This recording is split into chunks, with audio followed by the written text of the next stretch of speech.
Hilchos Metam'ei Mishkav Umoshav Perek Shlishi. The laws of those that transmit impurity to the things that they lie on and sit on, chapter 3. Today, tomorrow, and the next day, we're going to be dealing extensively with defining the three women that are Metam'ei Mishkav Umoshav.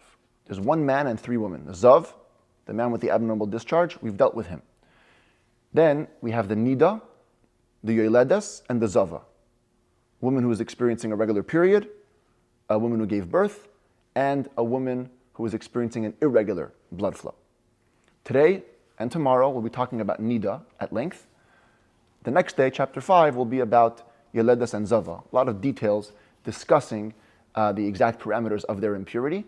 And also today we're going to get about how that extends to a person who has relations with a Nida. Because not only does the Nida become Metam'ei Mishkav Umoshav, but also a person who has relations with a Nida becomes Metam'ei Mishkav Umoshav. And it's going to become important to know exactly what is a Nida, under which circumstances is she considered to be a Nida, because then that'll also play into when and how she transmits the severe impurity of a Nida. Many of the laws we're going to be discussing today and tomorrow have already been dealt with at length in the Rambam's 5th book, when he talked about Nida in the context of forbidden relationships. So we're going to have to remember a lot of the rules that we discussed there. There's also many contradictions between that which the Rambam writes over here and that which he writes over there, but we're going to leave those for the students for their analysis. We're going to stay local on interpreting what the Rambam says over here, and the other stuff, maybe next time around, we'll delve deeper into that. So here we go. Halacha Aleph, Boyel Nida. A man who has relations with a woman who is a Nida, kin Nida. He is considered to be a Nida with regards to impurity. Shehu av me'avois hatuma shel Torah. He becomes a primary source of impurity biblically. Metam'ei kelim b'maga, or metam'ei adam b'masa uvemaga. He is transmitting impurity to utensils by touching, to people both by carrying and by touching. Metam'ei beheset. He also has the extra severity of transmitting impurity through heset, through indirect moving. This is going to be discussed in chapter 8. Typically, if a pure person causes something impure to move, that makes the pure person impure. It's considered like carrying. But if the source of impurity causes the person to move, then it typically does not make him impure. But with these people, the ones that are Metam'ei Mishkav Umoshav, they have an additional severity that they're also Metam'ei beheset. That means that if they cause a pure person to move, they make that pure person impure. And the Boyel Nida becomes like a Nida in that way as well. He also carries this extra severity. Again, this will be discussed more at length in chapter 8. Metam'ei Mishkav Umerkav Kenida, and that's the basic thing, that he transmits impurity to that which he lies on and rides on like a Nida. Halacha Beis, however, with one difference. Ein Mishkav Boyel Nida Umerkava, Ke Mishkav Nida Umerkava. The things which the person who had relations with the Nida lies on and rides on are not like the things which a Nida herself might lie on or ride on. Sheha Mishkav HaMerkav, Shedarsa Alav Nida, because the Mishkav or the Merkav, that's stepped on. Stepped on is a general term for it. Either she stands, sits, lies, hangs, or leans on it, as we'll see in later chapters, things chapter 7. If a Nida makes contact with a Mishkav or a Merkav, Av Me'avai Satuma, the object itself upon which she lied or sat or rode itself becomes a primary source of impurity. However, things that a person who had relations with a Nida lies on or rides on only becomes first degree impurity, not a primary source of impurity. Like any other utensil that he might touch, in which case, when they become a Vlad Hatuma, they in turn cannot transmit impurity to people or utensils, only to food and drink. When you're an Av Hatuma, you can transmit impurity even to people and utensils. That's the Mishkav and the Merkav of the Nida herself. But the Mishkav and the Merkav of the Boyel Nida only become like a Vlad Hatuma, and they cannot transmit impurity to people or utensils. Now, considering the fact that the impurity is the same both for him and for her, so why would the Mishkav and Merkav be different for him and for her? Why is the status of the impurity of the things that he lies on any less than the impurity of the things that she lies on? Says the Rambam, you have to examine the verse. It says, when a person has relations with a Nida, the beginning of the verse is, if a man lies with her with a Nida, so her status of Nida will become on him, will be imposed on him, v'tamei shivas yamim, and therefore he'll become impure for 7 days. That's point 1. But then it says, v'nemar bai, koler, v'chol hamishkav asher yishkav alav yitma. And also, all things that he lies on will become impure. Now 1 second, you just said that her nida status transfers to him. Once the Torah says that her nida status goes to him, don't I know already? We know that her nida is Metam'ei Mishkav. So is he. Why does Torah say it again?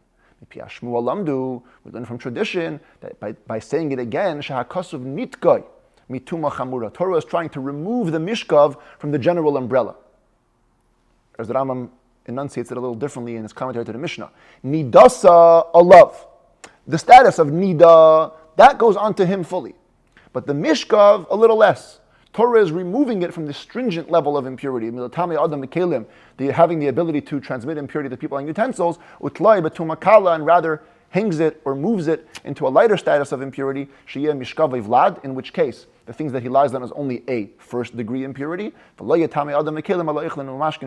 not make people or utensils impure, only food or drink, like any other lower degree of impurity.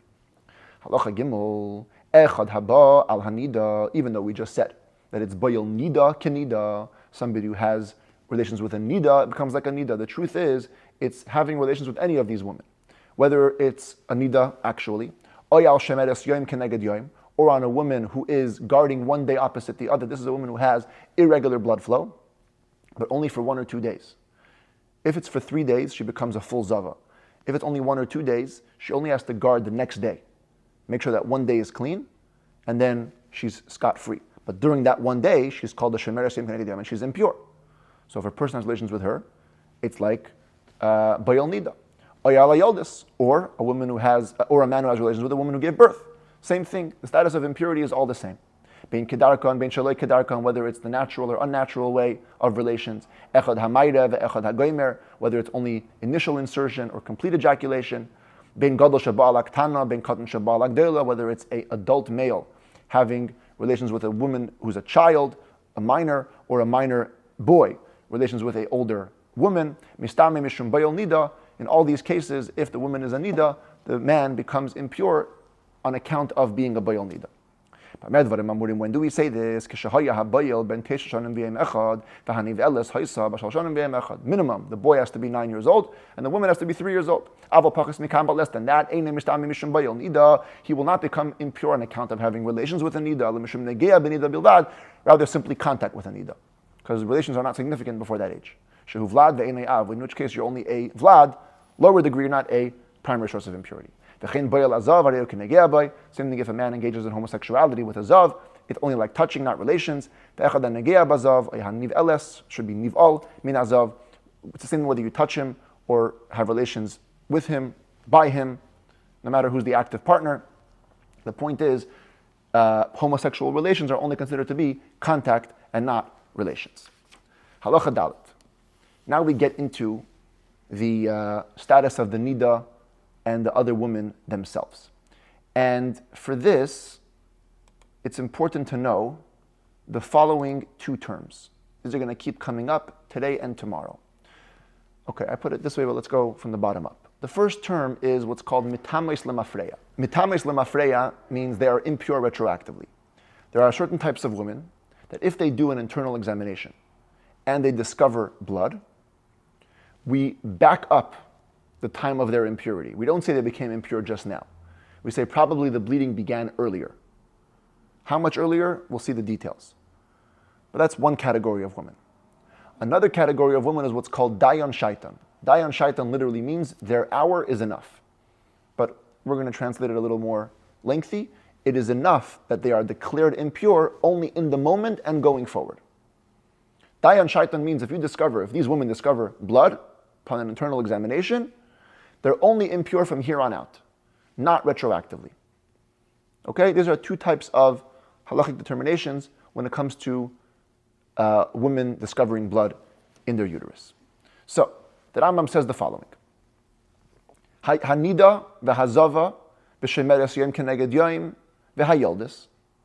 A woman who is experiencing a regular blood flow, an irregular blood flow only for 1 or 2 days, so she has less of a stringent status, and a woman who gave birth, afal pisha lo yira asadam, even if the woman who gave birth did not experience any sight of blood, which is possible according to the Rambam. It's debated in the Talmud, but the Rambam says it's possible. In all of these cases, kulam Metam'ei lemafreya, all of these women, if they discover blood, and this is going to be a core point that I'm inserting right now, but the Rambam will actually make it clear in a second, and they don't have what's called a veses, an expected time of sighting. They don't have a regular cycle in which they can expect that we're going to have a sighting of blood. It's called ein lahem veses. They don't have an established cycle. So then, if they discover blood, Metam'ei lemafreya me'es le'es oy mipkida lipkida. They are retroactively impure, either to 24 hours before this point of discovery, or to the last time they did an internal examination, whichever one is closer to them. Me'es le'es means 24-hour periods. Pkida means internal examination. So, if the last time they did an internal examination was 36 hours ago, so they're only considered retroactively impure for the last 24 hours. But if they did an internal examination 12 hours ago, so they're only considered impure for the last 12 hours. Me'es le'es, oy mipkida lipkida, whichever one is closer to the time that you just discovered the blood right now. V'zeu hanikra me'es le'es shabanida. This is called the rabbinic impurity status of me'es le'es, the 24-hour nida period, where the sages came and said that if a woman who is a nida, but really any other one also, discovers blood, a new discovery upon an internal examination, we don't just say the bleeding started now, we back it up. Why do we back it up? So the classic explanation is because what we say is, really, the blood dislodged from the uterus a while ago. It just collected in the vaginal canal and didn't exit. Now what you're discovering is blood that had already dislodged earlier. How much earlier? Either to the last time you checked, because the last time you checked you were pure, so clearly the bleeding only started afterwards, or 24 hours, because it can't stay in the canal for more than 24 hours. It would already exit if that were the case. So maximum we're going to back it up to 24 hours. As the Rambam describes. Ketzad, what does this mean? Let's visualize it. Isha shaysa tahira ve'in laves. A woman is pure, but she has no expected time of sighting. Ubadka atzma b'shachris umatza tahira. And she examines herself in the morning and finds herself to be pure. Ubechatzi ayayim badka atzma umatza dam. And then, halfway through the day, she checks herself and she finds blood. Whether that's blood of a nida, in other words, it's her regular time for sighting, whether it's blood of a zava, irregular time for sighting. Now, you're going to ask me, if she has no vesas, what do you mean regular, irregular? So we have to remind ourselves that in Rambam's 5th book, nida and zava weren't exactly established times of sighting. Every woman had a calendar of 7 days and 11 days. During the first 7 days, any blood she saw was nida blood. During the next 11 days, it's ziva blood. It's just different days that classify different types of blood. So that's what the Rambam is saying. Whether she's in the 7 days or the 11 days, doesn't matter where, but she has a sighting of blood, and the last time she checked herself, she was pure. So any pure things that she engaged with, from the first checking when she knew she's pure, till the checking now when she sees that she's impure, are considered to be impure retroactively. Right? Here's the discovered blood.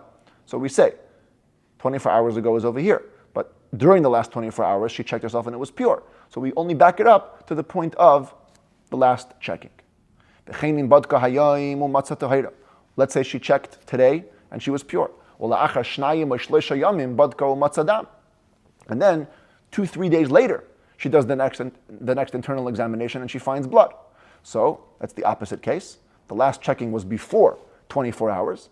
So kol atares she'asasa me'es shebadka u'matzadam ad esrin be'arba shoyis lemafreya. Anything that she engaged with, any pure things that she engaged with, from the time she checked and found blood backwards to the last 24 hours, tmeyes are all going to be considered impure. By the way, the Rambam adds ve'ed shala'achar tashmish, the cloth that a woman would use to check herself after relations. In the Rambam's 5th book, he told us that it was an obligation for a woman to check herself after relations to see if she bled. That cloth, harehu kipkida, is classified as an internal examination, and it can be used to say, oh, I did an examination within 24 hours, if they had relations and checked herself. But the cloth that she uses to inspect herself before relations, the Rambam also mentions that in the 5th book, that wasn't always obligatory. In some cases it was, in other cases it wasn't. That examination you cannot treat as a proper internal examination for these laws. Since she's in a hurry to get to the relations, she doesn't check herself so well. So you can't say, oh, that was the last examination. You must see when was the last actual internal examination that was done. And by the way, today it's not so common for women to do examinations that often. We actually try to decrease it to minimize the probability of finding blood. But in the times of old, when purity and impurity was on the forefront of everybody's mind, as the Rambam will tell us in a few days, the sages actually enacted that women should check themselves twice a day, every morning and every evening, to make sure that every 12 hours you know what your status is, so that anything you've engaged with, you'll know if it's pure or impure. So you always have to know which kinds of cloths are considered to be examinations and which are not. At any rate, in a typical case, in a typical scenario, the woman, when she discovers blood, will go back 24 hours or to the last internal examination, whichever is first. Now, one thing we have to clarify, which is, what does it mean when the Rambam said in the beginning of the halacha, a woman who gave birth without blood? Sounds like the birth itself makes her impure 24 hours retroactively or to the last internal examination. Why? There's no blood. So the commentaries over here offer two answers. One answer is, since most women who give birth do experience a sighting of blood, so even if she didn't, we just consider it to be like a sighting of blood, we don't differentiate, and we make her impure retroactively, like when a woman does see blood. The second answer is a little more nuanced. When a woman gives birth, we have to presume that maybe the baby exited, at least with one of its limbs, earlier than she thought. And once the baby exits its head, the woman already becomes impure as a yoldis. So when she gives birth, even if there's no blood, we say, you know what, maybe the birth process began 24 hours earlier, or the last internal examination, and then we make you impure, backing up to then for that reason. Halacha, hey, this is all if a woman didn't have an expected veses, an expected natural time of sighting. But isha sheyesh la veses, a woman who has a normal time of sighting, and she then actually experiences a sighting of blood at her expected time, daya shaita. So she is the first category. A woman who it's enough for the moment. That means she's only impure from here on out, and she doesn't have to think, oh, maybe I started bleeding before. No, there's no retroactive impurity. But if her natural expected time of sighting came and she didn't examine herself, and then later on, a couple of days later, she checks and finds blood,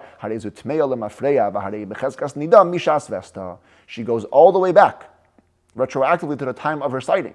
In this way, she actually becomes stricter than the other women in the last halacha. Because in the last halacha, the maximum you can go back is 24 hours. But in this case, because she was expected to see on this day, even if she checks 72 hours later and finds that she is impure, we back it up all the way 72 hours to when she was expected to begin bleeding. And that's when her impurity begins. This concept is what's called tumas v'sasais.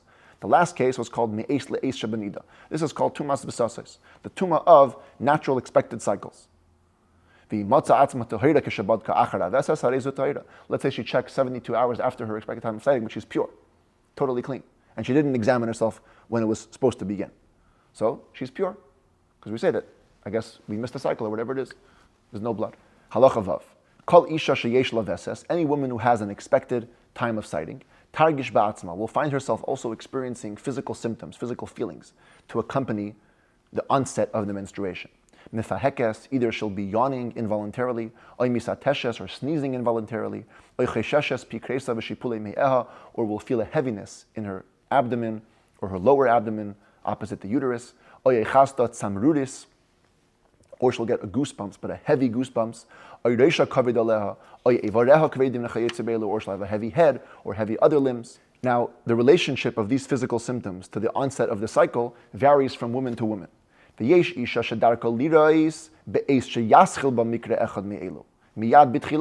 Some women will begin to see the bleeding the moment one of these symptoms begins, right away.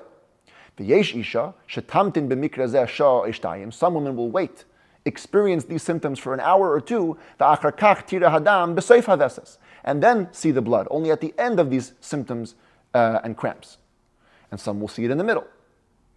So, how do we determine the status of impurity? If a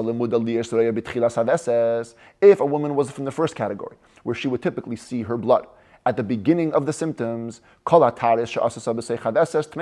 any pure things that she engaged with throughout the entire period of the symptoms is considered to have come after the bleeding, and they're considered impure.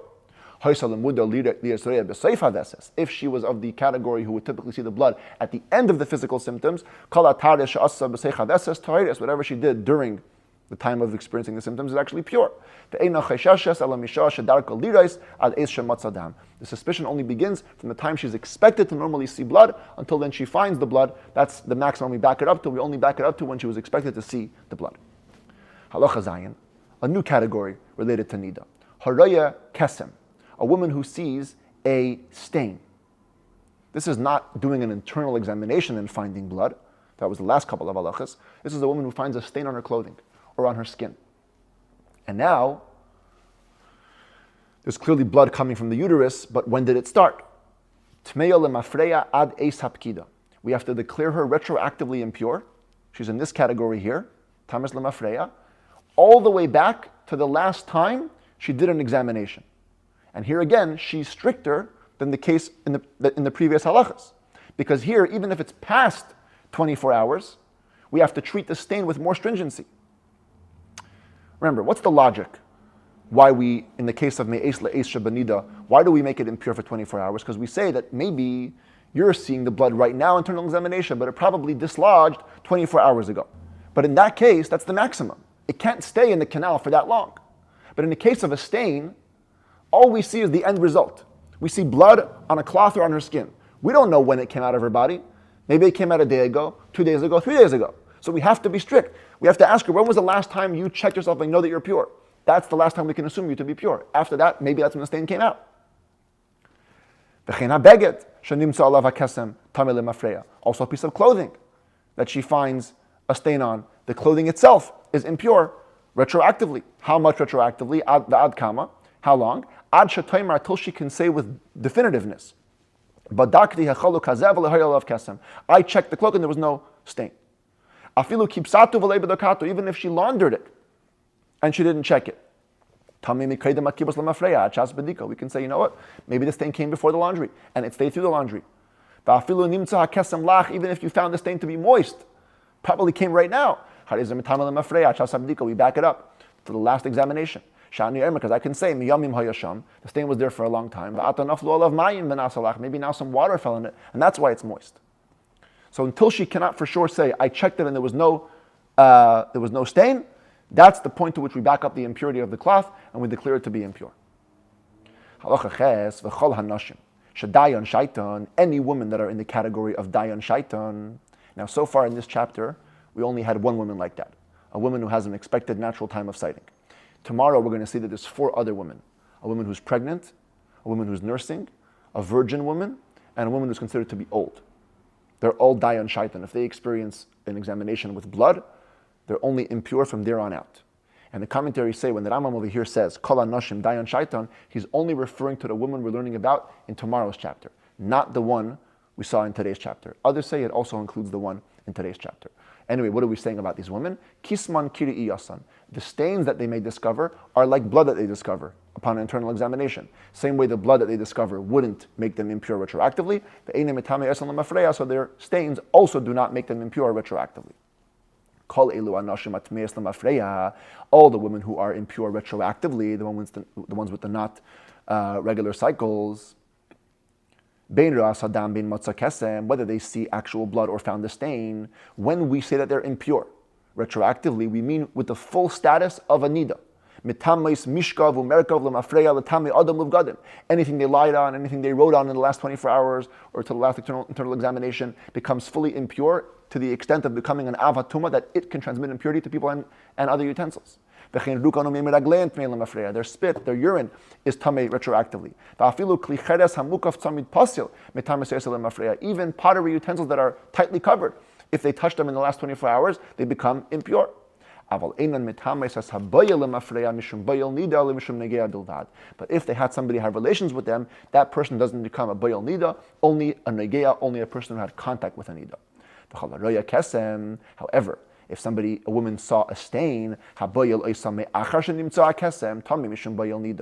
retroactively, we're not going to go all the way back and make him impure, but after discovering the stain, if he has relations with her, he's going to be held accountable as a bayal nida. Because we literally have a stain in front of us. We know she's impure. Which sounds like it's not so in the other cases. In any other cases of Metam'ei Mafreya, even after the impurity is discovered, if there was a bayal nida, it's not considered to be a bayal, only considered to be a negea. Halacha tes, not related so much to nida, one law about a woman who gave birth. A woman who's pregnant and the fetus sticks out its hand and takes it back in, that makes his mother impure on account of giving birth. It's a rabbinic impurity. V'tumas yoldis yad, this impurity of a woman who gives birth to a hand. V'tumas meis le'eis, and the impurity of 24 hours / internal examination going retroactively, as we explained. V'tumas v'sasais, and the tuma of the expected natural time of sighting that we also mentioned. V'tumas ksamim, and the tuma of stains. Hakom u'divrei sefer, these are all rabbinic impositions. V'tumason misafek, and the impurity which we impart on the person is only out of doubt. Lefikach, therefore, ein serfin alei and truma v'kadashim. If such a woman who has this state of impurity, any of these rabbinic impurities, touches truma or sacrificial meat, we don't burn them. Ela toilin, we simply leave them suspended. You can't eat them, but you don't burn them. V'chein, so too, chulin shenasu al taras hakodesh. If you have regular food, chulin, that is being prepared to be eaten in a state of purity, equivalent to sacrificial meat, explain it in a second, shanitmu be'elu, if that chulin became impure from one of these women, rabbinic impurities, toilin, we suspend them, we don't burn them. What does this mean? So we'll see at length in the next set of laws, but basically, there's an avatuma, right? Primary source of impurity. If an avatuma touches food, it becomes rishon latuma. If that food touches other food, it becomes a sheni latuma. Then you have shlishi, and then you have revi. The thing is that classically, only sheni matters. Only if something is second degree impurity is it a problem for regular food. Once something becomes a shlishi, third degree impurity, it's only a problem if it's truma. If it's regular food at that point, it's not considered to be impure. Revi, fourth level impurity, is not even considered to be impure for truma. It's only considered to be impure for kodesh, for sacrificial meat. Now, some people treated their regular food al taras hakodesh. They would eat their regular food as if it's sacrificial meat, which means they would be careful that it shouldn't even touch a shlishi.